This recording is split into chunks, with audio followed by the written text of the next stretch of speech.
all dirty as shit, dude. Oh, look at this shit, dude. 4 eggs, 2 patties, 8 meatballs. There's like 130 grams of protein here. It's crazy. Avocado spread. Sourdough. You know what I'm saying? Come on, play. I gotta get high first.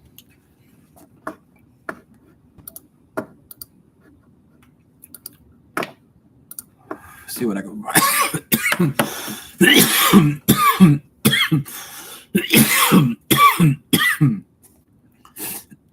Fuck. I hit that a little too hard, bro.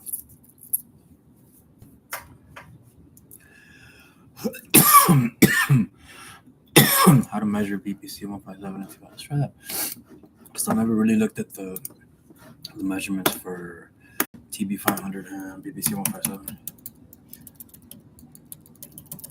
Man.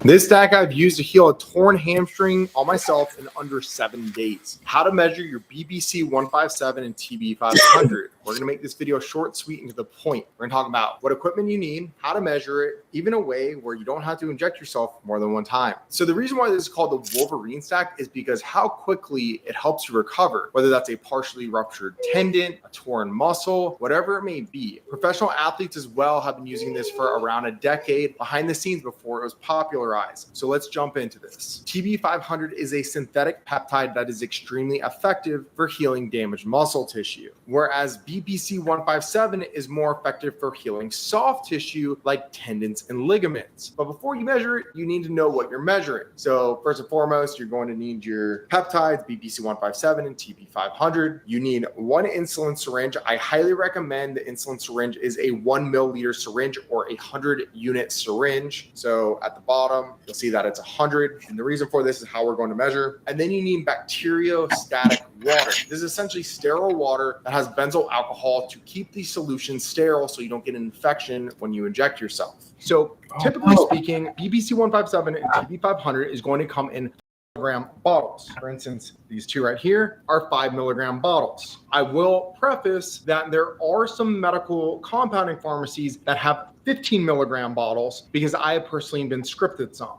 In that case, I will talk about the measurement later on, but we're going to go down to 5 milligrams at a time to get the proper measurement. Most people that are going to be taking this are going to be doing 500 micrograms per day. When we're looking at 500 micrograms versus 5 milligrams, essentially this is going to be 1/10 of the bottle if we add 1 milliliter into it. So what we're going to do right now is we're going to actually measure this. Remember, 1 milliliter, this whole syringe of 100 units is 1 milliliter. This is my BPC 157 syringe, sterile because I just opened the top. Now, you don't technically have to do this. So this is bacterial static water. This is sterile solution, and the benzyl alcohol that they add into it is so that you don't get an infection when you inject. Don't use sterile water. Use benzyl alcohol water or BA water, bacteriostatic water. So we'll get the whole syringe. We're going to take our bottle that has not been constituted yet, and we're going to reconstitute it. Reconstitution just means that we're adding liquid into it. I always recommend taking the bottle on the side, putting this into the middle. So you have the little circle at the middle. We're going to put this in the middle now, and we're going to slowly let the fluid drip into it. Now, the reason why I do this is because I don't want to damage any molecules when I'm pushing this in. So just let it trickle in, pop it out, and then simply, don't shake the bottle, just turn the bottle like this. So you're gonna see the powder slowly mixing over time. So there's a little bit more. You're gonna keep rolling it. Play Jeopardy music. All right, we're in business. Now, what 500 micrograms looks like, and this is going to be the same thing with the TB 500, they're both 5 milligram bottles, is this. We're gonna pull to that 10 marker now. So if you ever get a bottle where it's really, really hard to pull the fluid in like this, pro tip, so I wanna show, so this needle is getting pulled back in, right? This means that there's too much pressure on the outside of the bottle. So what we're gonna do to make it so that the volume is consistent from the air is we're gonna take this, we're gonna load this full of air, push this into the bottle, and what you're gonna notice is it's much easier to get the fluid out now. Now I'm gonna pull back the syringe, and now the fluid's coming in. So if you ever have an issue like that, that's how you solve it. You just put air into it. So this right here at the 10 IU marker is 500 micrograms. And this is what is going to be used most likely for daily dose for most people, especially if you're scripted it. But for injury prevention, this is great, even for maintenance. Now, if you're doing the combination of BBC 157 and TB 500 together, we can do both at the same time. And I'm going to show you how to do this. So I'm going to mix the bottle really fast. We're going to leave this. We're going to put it on the top and just leave it right here. So this is our BBC. So we're just putting this to the side. BBC, BBC. We're keeping things organized. TB 500. Okay. Again, 5 milligram bottle. So we're going to fill this with 1 milliliter of water again. Don't drop the bottle like I did. All right. I always pull a little bit past the 100 IU marker just because like it pulls a little bit faster. And then I just push the rest of the water back in usually. All right. Same thing with this one. We're going to put this into it. And it's actually funny. So this needle bent. You can still technically use it, but we're going to use the other needle. That's why I'm going to show you this. So water solutions can mix with water solutions. So this is TB 500. Roll it around a little bit. Make sure that's completely mixed up. And next, we're going to take the BBC 157 because we're doing 500 micrograms of BBC 157 and 500 micrograms of TB 500 because now we're injured. We're going to combine this together. I am keeping the fluid in here. Okay, now this is a pro tip. Again, so what I'm going to do, because probably the volume is going to be the same with this one. So I'm going to put 1 milliliter of air into so it's pushing back, right? Meaning that I don't need to do that. So I'm just going to pull it back because that means that the water is going to pull very quickly now because the volume's too high in this. So it's the opposite of the other bottle actually. So this one, I'm going to pull it to the 20 mark. Oh, maybe not. So now that we're mixing these together, you don't want to pull it past the 20 marker because you don't want to pull too much TB 500 in ratio to BPC 157. It's not going to kill you if you do it. However, we want 500 micrograms of each. So instead of doing them separate shots, we can do it one shot at a time. No one wants to shoot themselves more than one time at a time. Now, what is the best way to administrate? I have found through observational studies as well as relative experience in using this for years, if you're injured, injecting close to site, I have seen better results with. Now, in theory, it doesn't make a difference, and on paper, it doesn't make a difference. I have just seen it where it does make a difference, and I've tried it. I've gotten injured a lot. I've seen it both ways. So I have a really bad shoulder. What I'm going to do is I'm going to pop it close to the shoulder joint. Shoulder joint's here. I'm going to go close to it right here. Simple as that. That's it. Now, I'm going to get a lot of comments about this because I just injected before alcohol swabbing. I have personally never had an infection. Everything that I use is sterile. That was a brand new needle. Use an alcohol swab before and after. I know medical practitioners watch my information all the time. You guys are going to rip me a new one. Use an alcohol swab. I'll see you guys in the next one. Hope you found this video helpful.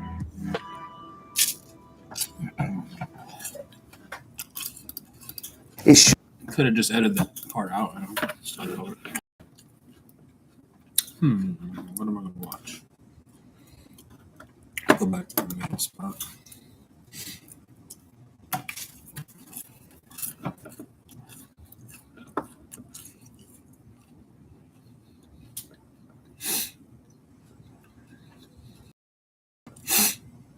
Let's see.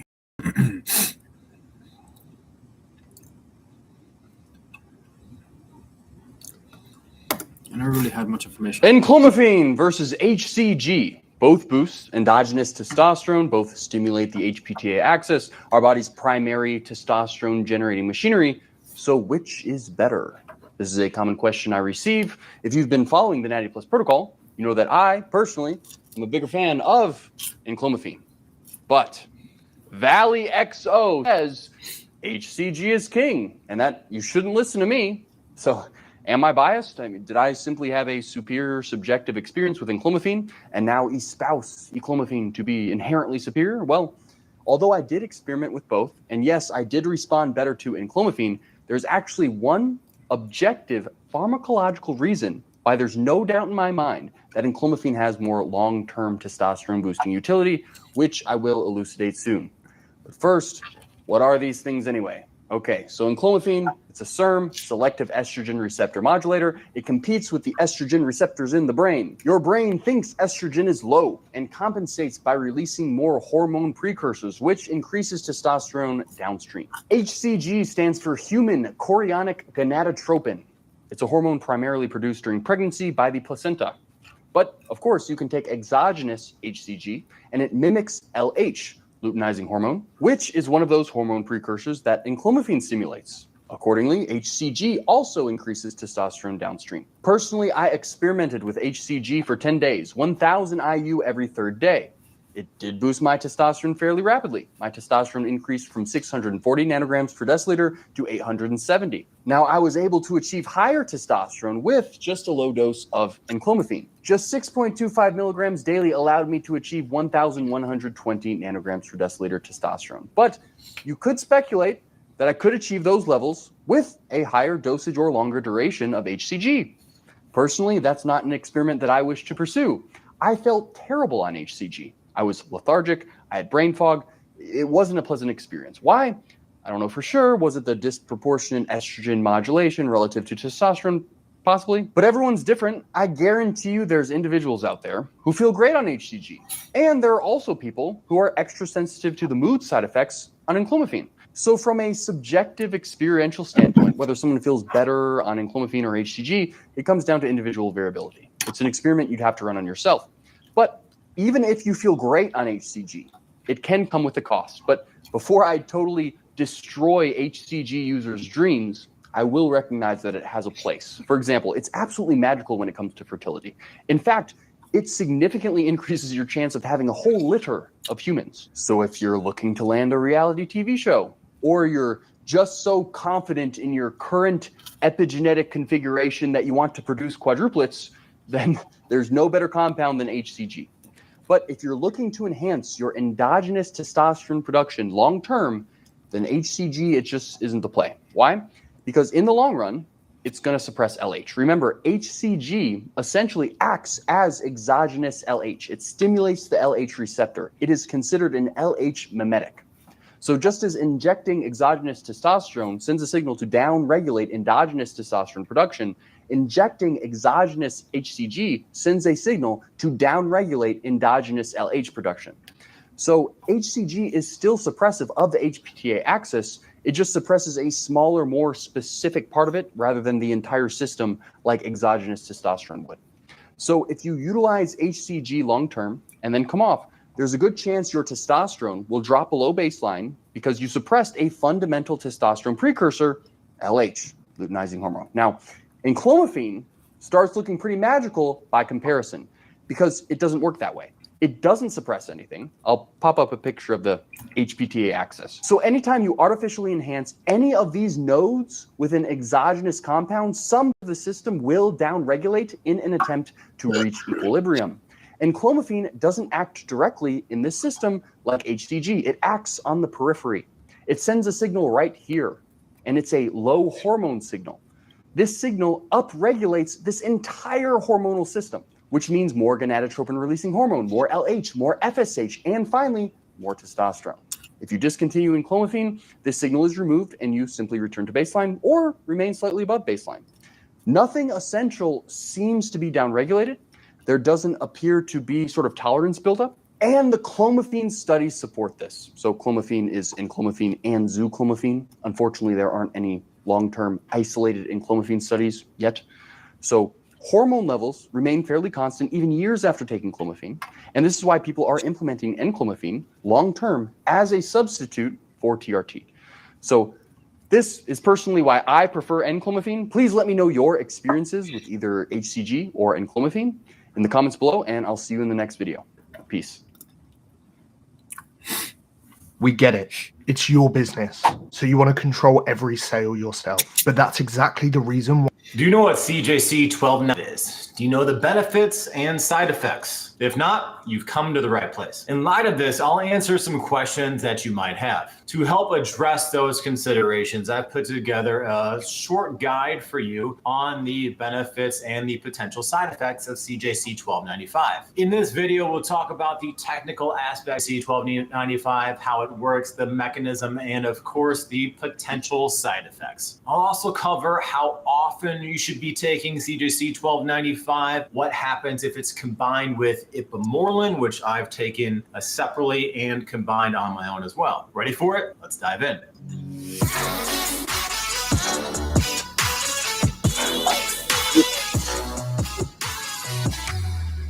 Now, CJC 1295 has tremendous benefits, and with any medication that you're taking, when I say medication, you should be getting this from a doctor. I get lots of comments, where should I get it? Well, the best place is your actual doctor. Do blood work. So everybody is going to respond differently, okay? You're gonna have different positive effects and potentially different negative side effects as well. Now, despite its name, CJC 1295 is actually really easy to understand how it works. So let's get right into that. Now, it's classified as a peptide, so which is basically a small chain of amino acids and proteins. Now, peptides work in different ways in your body, and they target specific pathways to encourage a natural response in your body. It's just telling your body, hey, we're turning this on, so let's produce a little bit more growth hormone, for instance. So in this case, CJC helps increase your human growth hormone levels. You're not taking human growth hormone,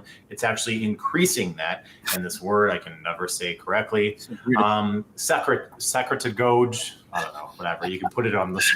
It's an HGH secretagogue. Secrete, because it makes you secrete more. It's a secretagogue, bro. Come on, man. Come on, bro. Really? Green there. Basically what it means is putting it in your body will trigger a natural growth hormone response and raise your natural growth hormone levels. It does this by way of signaling to your pituitary gland, which is responsible for helping with growth hormone, to start working more and producing more of that HGH. Now, human growth hormone, like its name, is responsible for growth, but it also has many other functions in the body. After about age 30, human growth hormone starts to decline in the body, and really after every decade, up to about 15% after that. Now, this is a natural process, and in turn can be responsible for decreased energy levels, increased difficulty losing or maintaining a specific body weight, decreased muscle mass, increased struggles to build new muscle, compromised wound healing, skin health, immune system function, and there's a lot of other characteristics of getting that HGH is responsible for. Now, we don't want to reverse these trends by pumping as much growth hormone in our body or as much CJC or any other peptide in our body as much as possible. We don't want these maximal levels, because too much of a good thing is also a bad thing. Now, CJC 1295 is considered a very safe option to help increase those natural levels of HGH. And for me, I know when I got to be 30 years old, my HGH levels started going down. So I started taking CJC 1295. I've done ipamorelin, and some other things that help with that process, but I'm getting constant blood work and I'm cycling off and on these things as recommended by my specific doctor who's been seeing me for over 7 years with these things. Now, CJC 1295 is an injection form. They don't have a pill or cream, anything right now, and it's done subcutaneously, which means it's underneath the skin. So often it's Subcutaneously. Not subcutaneously, subcutaneously. kind of like in right now, and it's done subcutaneously, which means it's underneath the skin. So often it's kind of like in the belly with a tiny little insulin needle. Some people just kind of put it right in the buttocks, right in the meat there. You can do this in your shoulder as well, but it goes into your body and signals to the pituitary gland, let's increase our HGH levels. Now, CJC 1295 is often compounded, and there's these different compounding pharmacies that are able to put these different peptides and medications together, so they're making their own concoctions, if you will. It's often combined with ipamorelin, so you often see a CJC 1295 ipamorelin combination, or people taking them separately within the same peptide cycle, if you will. Now, ipamorelin has a shorter half-life.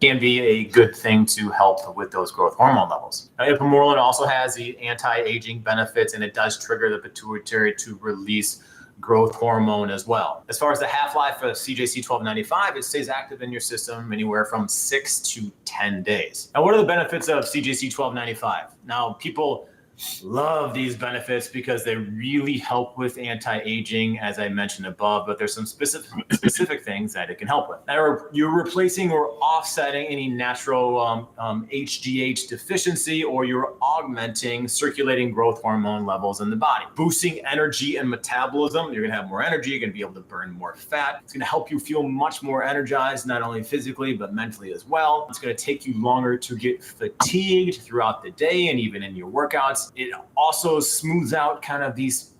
I'd recommend getting a genetic methylation test just once in your life. Just once in your life. You'll never need to do it again. Okay. And how is peaks and fluctuations in energy levels. So you're more at like this constant level, I don't want to say euphoric state, but you just feel constantly a little bit better throughout the day because we've got a lot of stressors in our modern life. Now, growth hormone also plays a big role in cell regeneration and replication. We want our cells to be able to regenerate, replicate. Maybe you've heard the term senescent cells or zombie cells that are old damaged DNA cells that we want to get rid of by the process of autophagy, which is working out, calorie restriction, fasting. I should do another video on that, but it really helps our cells just become more healthier and divide and conquer. Now, as a result of this dividing of cells, this can also help you heal much faster from your workouts, yes, but also if you have any potential injury, maybe it'll help heal that. It's also known to help with immune function. And of course, one of the main ones, it helps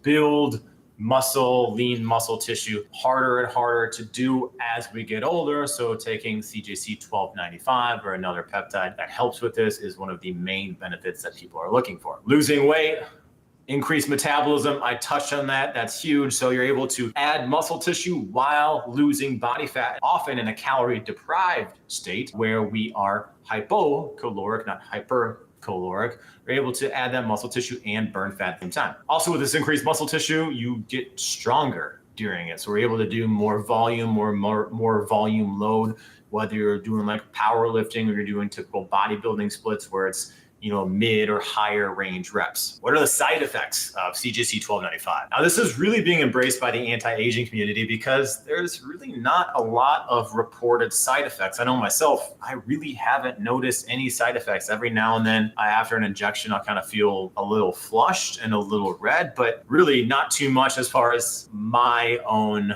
personal results are concerned. Now, some of the reported side effects could be something where you're sensitive or soreness in the injection area. I know I get that more if I did that in the belly versus in the glutes. Flu-like symptoms, kind of mentioned that just right after the injection. Headaches, dizziness, nausea, flushing, hives or skin reactions, hyperactivity, or even potentially difficulty swallowing. I haven't really noticed any of these myself, but those are the reported side effects. How do you get CJC 1295? Well, here's the thing. Your doctor should be prescribing this for you. There's a bunch of different websites. If you typed in peptides, buy peptides, where they say research only. Okay, so I warn you about getting those things, but if you happen to do, and I'm not telling you to do so, disclaimer on myself here, if you happen to get a research only website with peptides on there, make sure it's third party tested and they have all the documentation for that. The number one place to.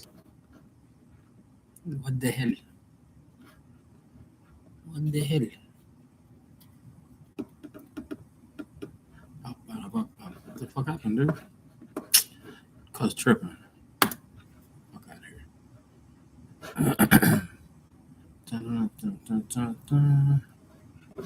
Who's this? That's too long, bro.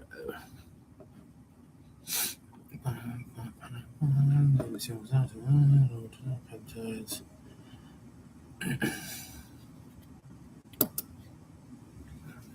Yeah, I'm an AI. I was gonna take this shit before. But I'm here to talk apps. Real apps you can build in minutes with Base 44.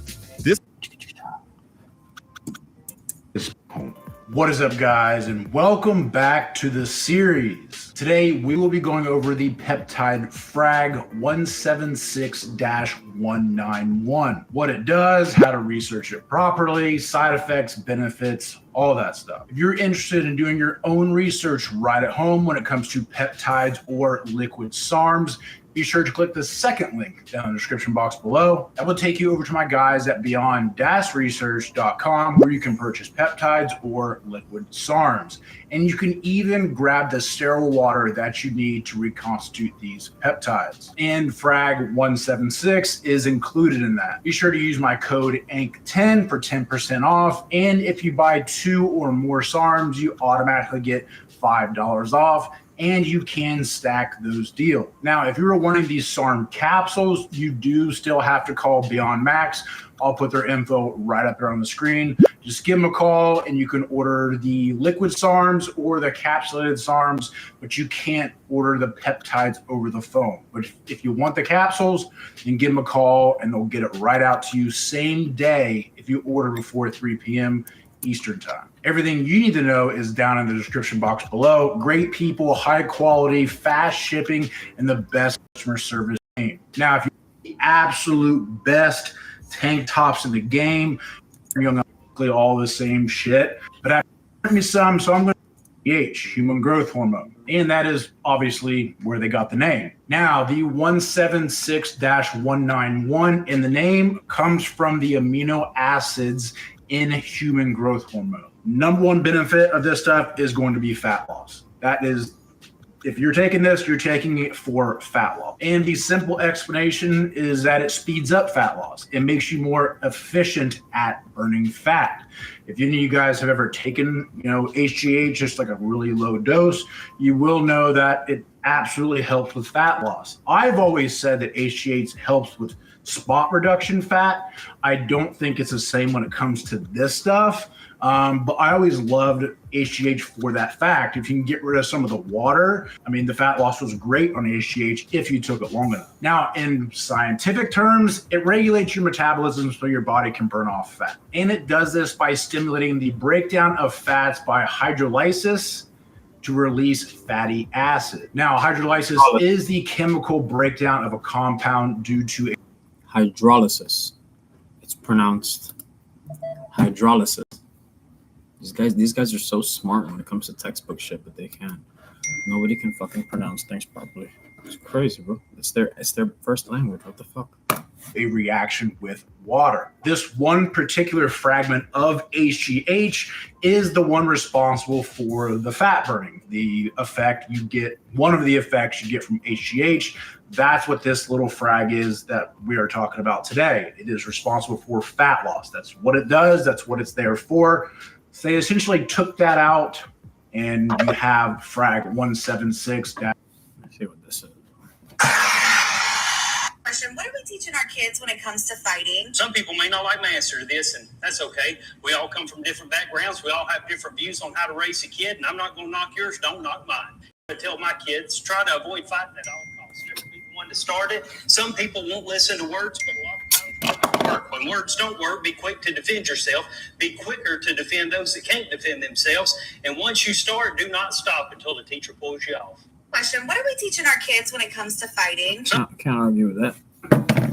191. The cool thing is that unlike HGH, the Frag 176 won't impact your insulin levels, your blood sugar, retention, or cell proliferation. So as you know, if any of you guys have taken HGH, after a while you do get a pretty bad insulin resistance to it.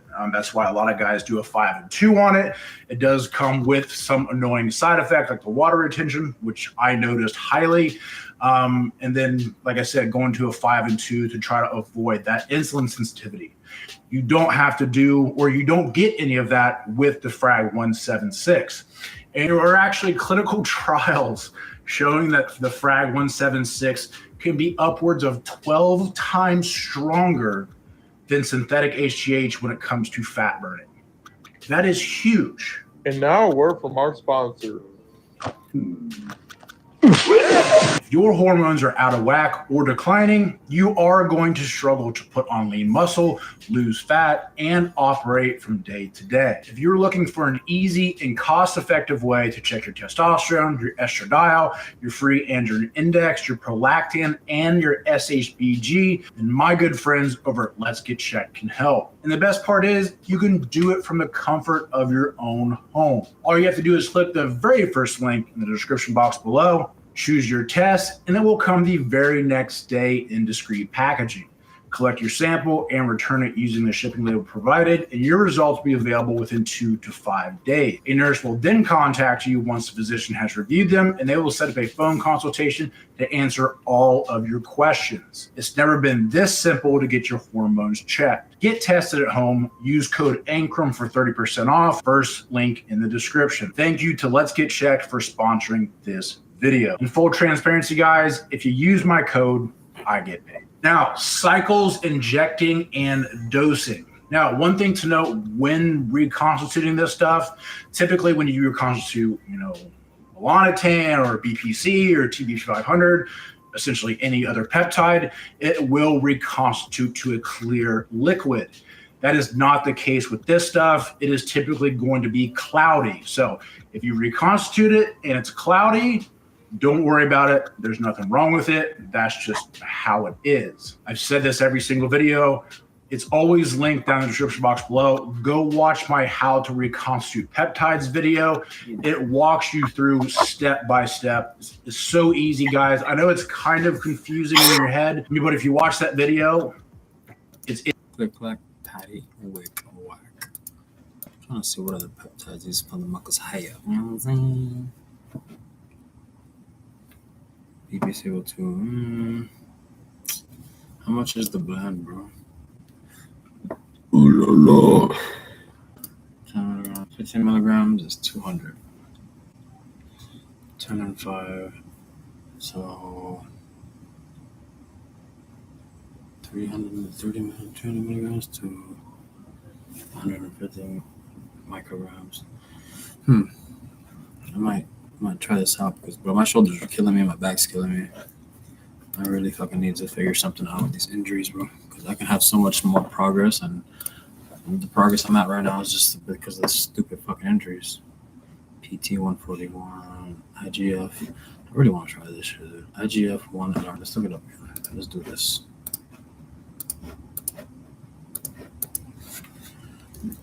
IGF.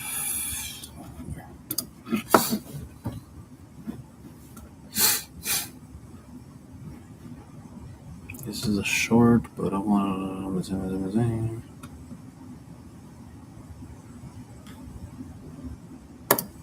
These guys are smart as fuck. Would this make you buy a Ridge wallet? 2 people could win a Lamborghini Huracan Storado, a Hennessy Velociraptor, or $100,000. Hold on, let me explain. This is Daniel and his dad, the founders of Ridge. Have you ever heard a bodybuilder say through the grapevine, like, you know what really made a difference to my physique? No.